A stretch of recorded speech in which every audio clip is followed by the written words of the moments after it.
This week on R&B Reviews, Nick Frost and Simon Pegg meet an alien.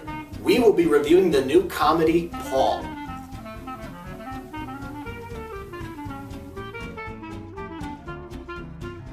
Hello and welcome to R&B Reviews. I'm Dave. And I am Rob, and today we're going to be reviewing the new sci-fi comedy, Paul, starring Nick Frost and Simon Pegg.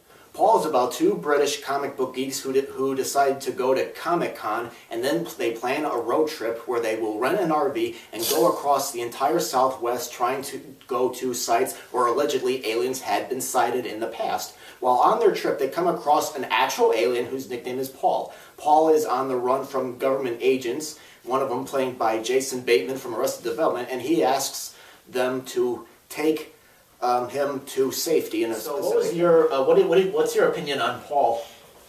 It's funny, but it's kind of a lot of things in it just didn't work, and the ending was a total shock. I mean, it got pretty much violent at the end, and I wasn't expecting that at all. Yeah, I agree with you. This movie was just to me. It was a disappointment compared to Nick Frost and Simon Pegg's other films, Hot Fuzz, which I think is their best film, and Shaun of the Dead, which I kind of like, but not quite. I mean, I thought that Paul had a very good beginning.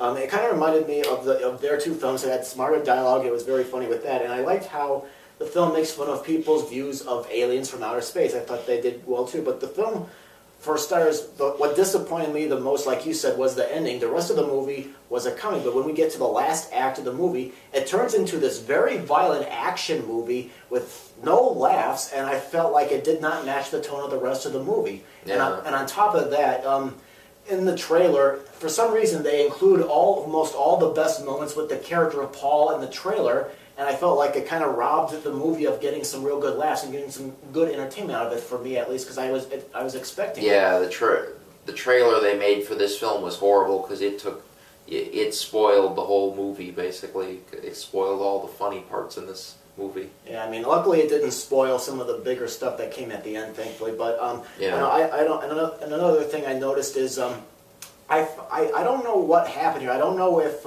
Frost and Pegg, they wrote this script like they'd done the other films. They wrote the other two films with Edgar Wright. I don't know if they were under pressure from Hollywood to try and make a commercial picture out of this, but I felt like they kind of went from having a smarter comedy, kind of dumbing it down, making it broader for a wider audience. I don't know if that was their doing or what.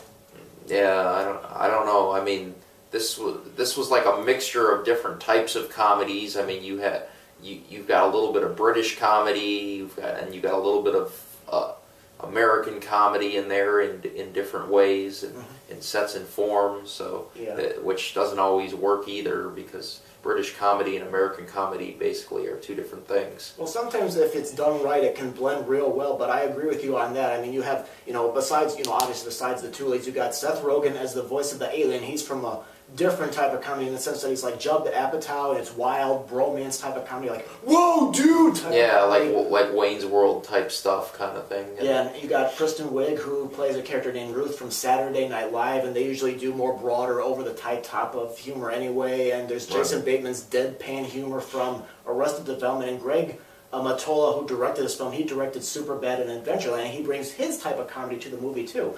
It's like they're trying to give everybody a good moment here, but the thing is, in this case, they all don't really blend together, and there's really no characters exactly, keeping the film afloat. It's like a showcase in a way.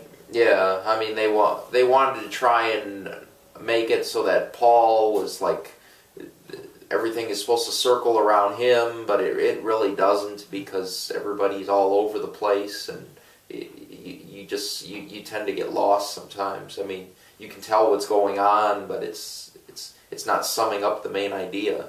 Yeah, until the very end, really.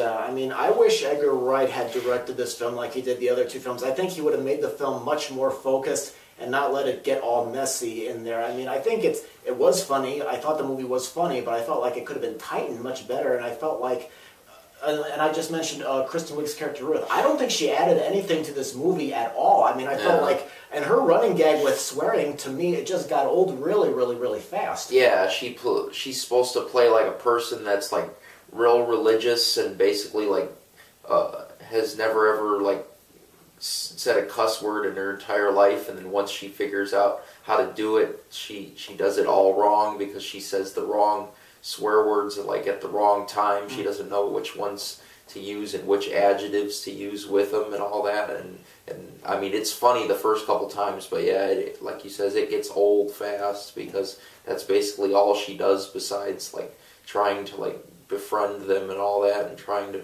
like help the alien out like they're doing. She's basically just along for the ride once things begin. So yeah, I mean, I did like, and getting back away from the stuff that we hate, I did like that they tried to make the two lead characters, comic book geeks, a little bit more fun. They do make fun of people's love of science fiction. Like there's scenes where they meet this famous science fiction author, and they're like, "Hey, we met this guy," and everyone's like, "Who the hell is this author you're talking about? I don't know who that is." You know, yeah. They do a very, very good job with that. But I don't know about you. I'm gonna give this movie maybe a mild see it in theaters verdict. I think it's a funny movie, but it's not as good as Hot Fuzz or Shaun of the Dead. I mean, it's an okay movie. I think this is a movie you can go and get a laugh with if you go with a big audience. You know, I think you'll like this movie. But I don't know if it's just not as good as the other two movies. I think it's yeah. I'm gonna say probably give it a mild see it. I mean. Mostly, I would say go see it in theaters if you really like either Simon Pegg or any of the other actors in this film. Then go see it in theaters. Otherwise, maybe just give it just rent it. But I'm gonna give it a mild see it. Mostly. Yeah. I mean, I don't think I would rent this movie. I think this is a movie you got to see with an audience. If you just watch it at home during the day, I don't think you'll get the same reaction about it. I think you need to feed off everybody else's little energy in order to get into this. But it's funny, but I think it could have been done much better. Yeah. So, all right. So that's our review of Paul, and we both give it somewhat of a mild see it in theaters verdict. I think we both agree that it's funny, it's just a messy picture and it's not focused. But go ahead and leave your thoughts about the movie and the video. So thank you very much for watching.